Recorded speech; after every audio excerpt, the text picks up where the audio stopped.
Je suis tellement heureuse et ravie de bien venir aujourd'hui, ce soir, ce matin, selon où vous êtes sur le globe, Derek Scott.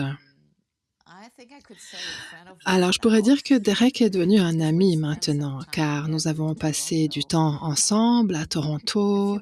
C'était il y a quelques mois. Et Derek, c'est vraiment merveilleux de vous avoir dans ce sommet avec nous. J'en suis très heureuse. Merci de m'avoir invitée, Florence. C'est magnifique aussi pour moi d'être là. Derek Scott est psychothérapeute clinicien certifié en IFS. L'IFS, c'est le système familial intérieur. Il est également fondateur de l'IFSCA, l'IFSCA, qui signifie IFS Canada. C'est un organisme d'enseignement du modèle IFS pour les professionnels de la santé mentale au Canada et au-delà, dans le monde entier en réalité. Derek est connu dans la communauté IFS. Cela fait déjà plus de 20 ans qu'il pratique exclusivement la thérapie IFS et il est dans le domaine de la thérapie depuis plus de 40 ans. Derek, vous avez également travaillé, passé 18 ans au contact des malades du sida et c'est cela qui vous a permis de mieux comprendre les besoins des personnes qui viennent, par exemple, de la communauté LGBTQI2, ainsi que des communautés de ce qu'on appelle les Premières Nations. Vous avez également travaillé avec des sans-abri, des toxicomanes et des populations marginalisées, notamment les travailleurs et travailleuses du sexe.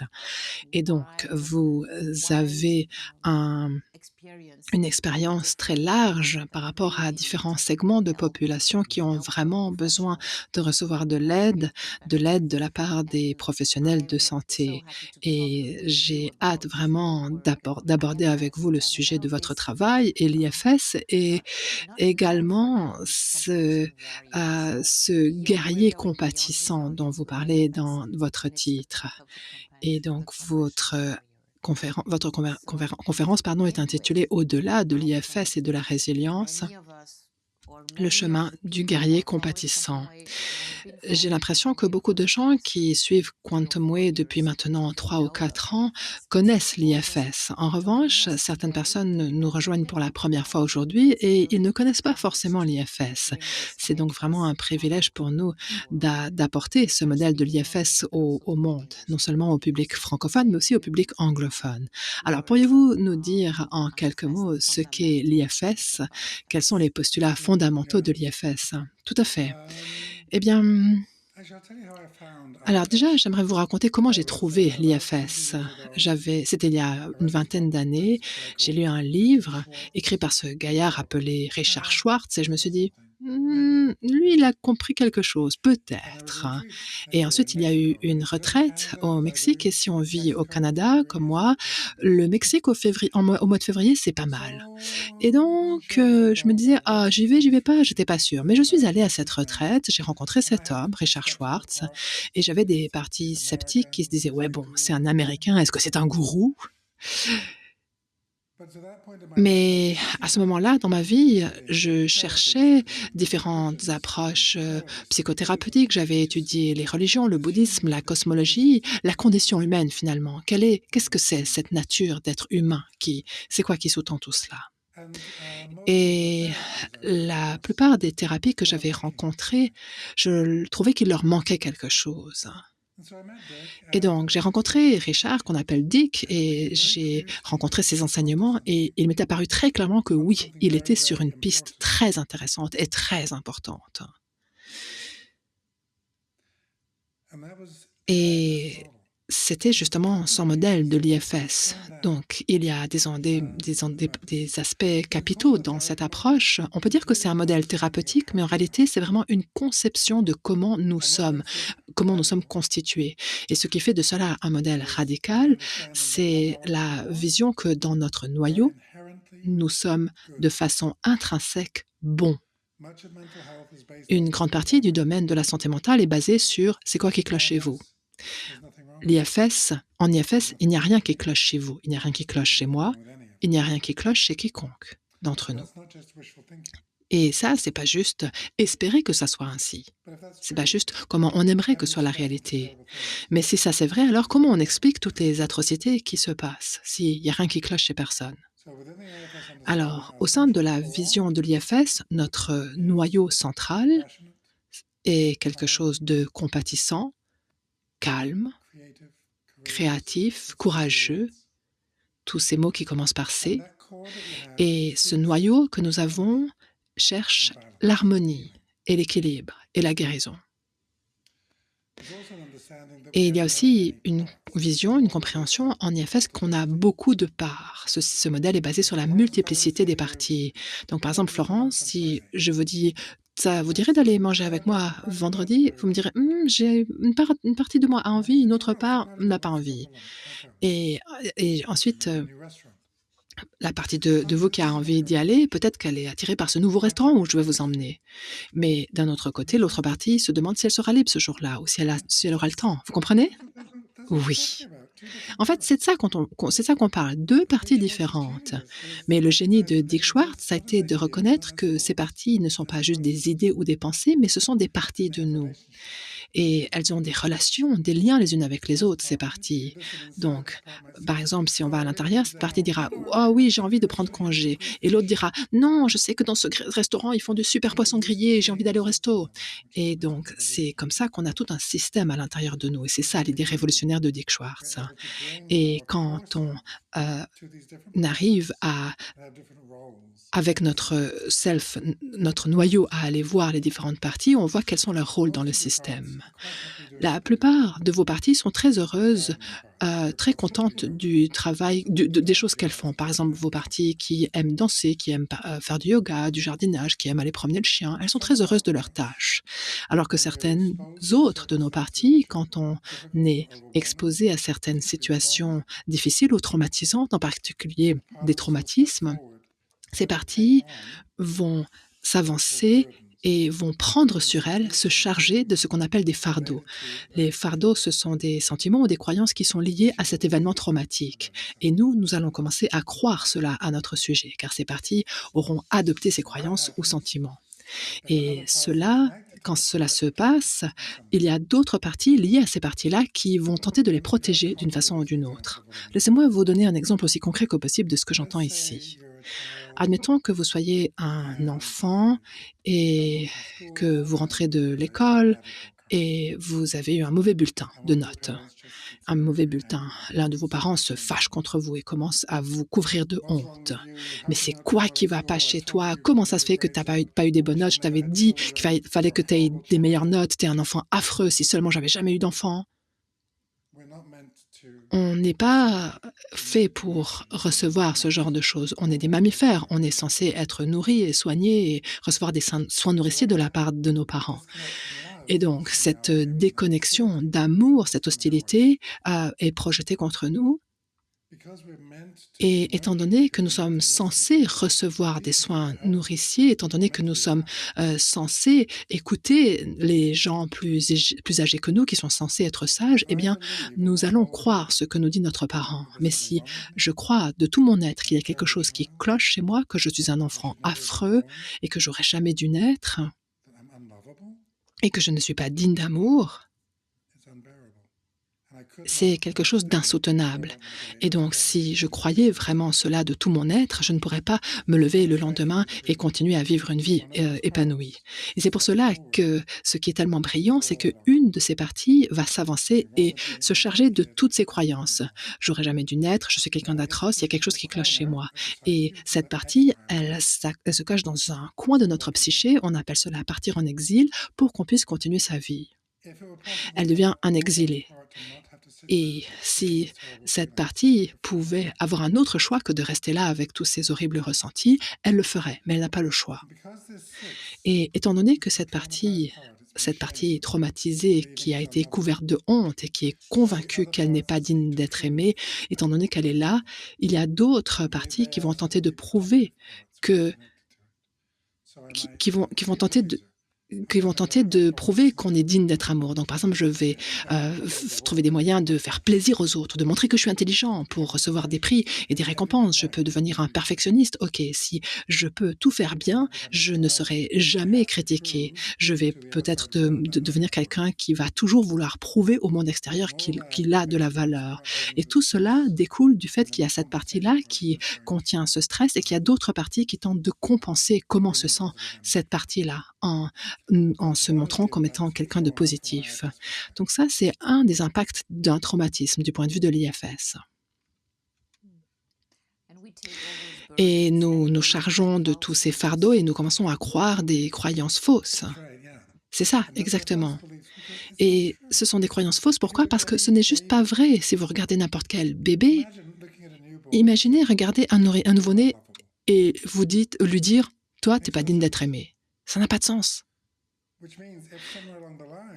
Et ce qui se passe, c'est que quelque part dans mon chemin de vie, j'ai adopté le message que je ne suis pas digne d'être aimé, mais c'est un message que j'ai adopté. Et c'est ça la bonne nouvelle. Si je l'ai adopté, si c'est quelque chose qui n'est pas inné en moi, donc qui n'est pas vrai à la base, eh bien, je peux le libérer, je peux le laisser partir comme je l'ai adopté. Et donc, la question pour moi, dans cet exemple, ça devient comment est-ce qu'on peut guérir quand on a adopté des fausses croyances? Excellente question, n'est-ce pas? Alors, le protocole IFS nous permet de faire cela.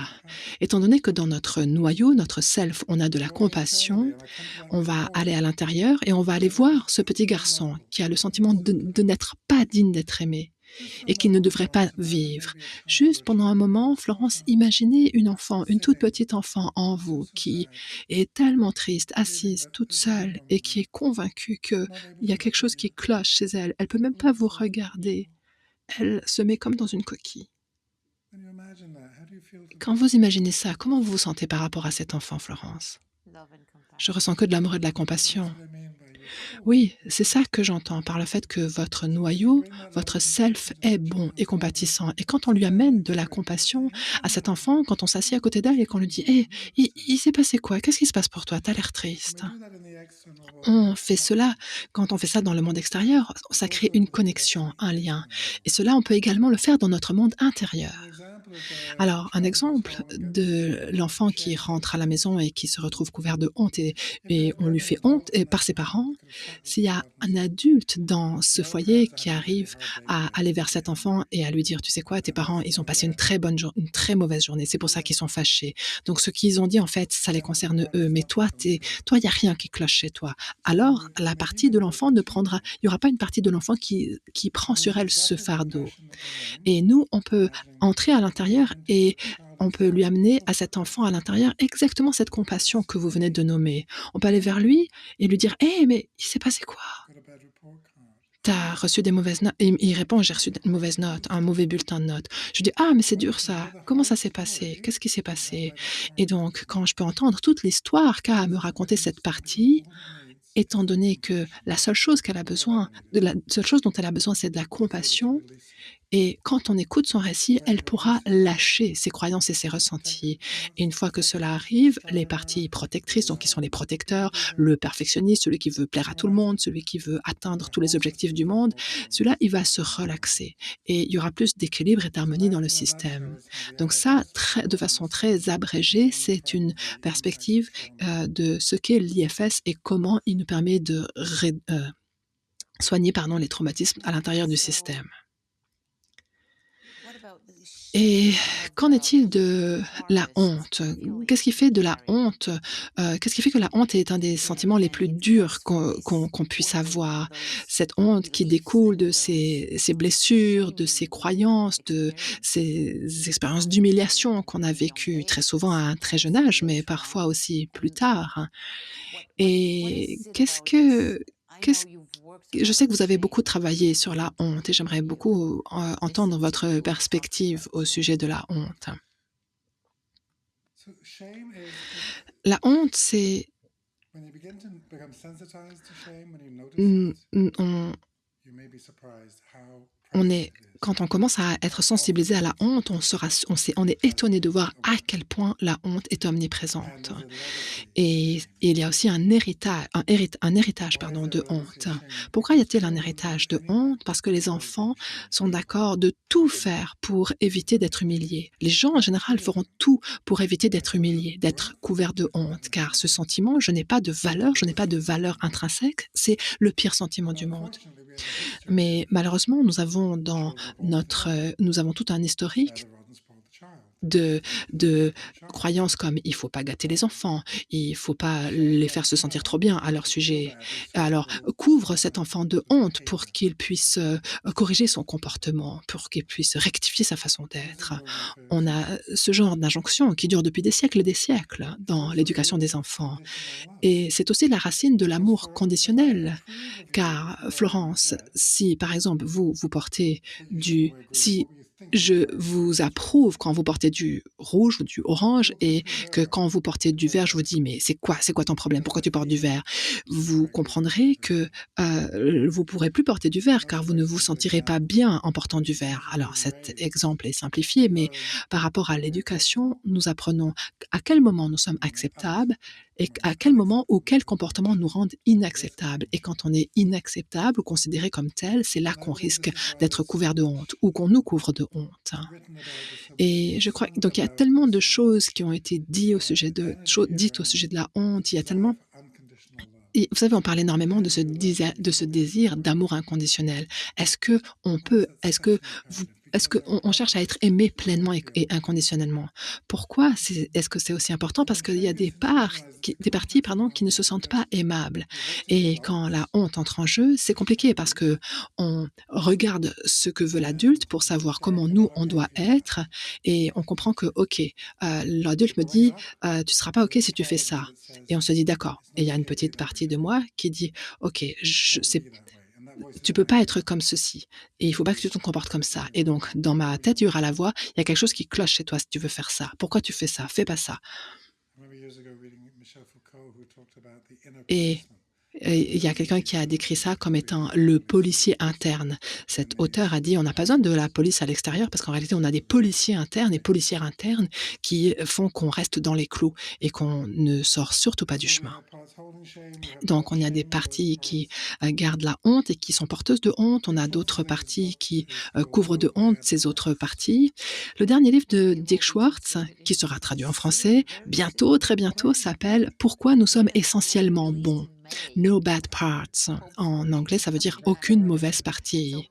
Oui, on va le traduire. Alors les gens nous demandent quels sont les livres à lire en IFS. Eh bien, ce livre qui sera bientôt publié en français dans sa traduction, il sera génial. Il est vraiment, on est en train de terminer la traduction.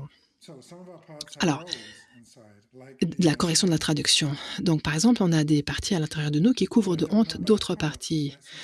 Et dans ce livre, il est écrit mais qu'il n'y a pas de mauvaise partie. Mais alors, comment est-ce possible s'il y a des parties qui font honte à d'autres?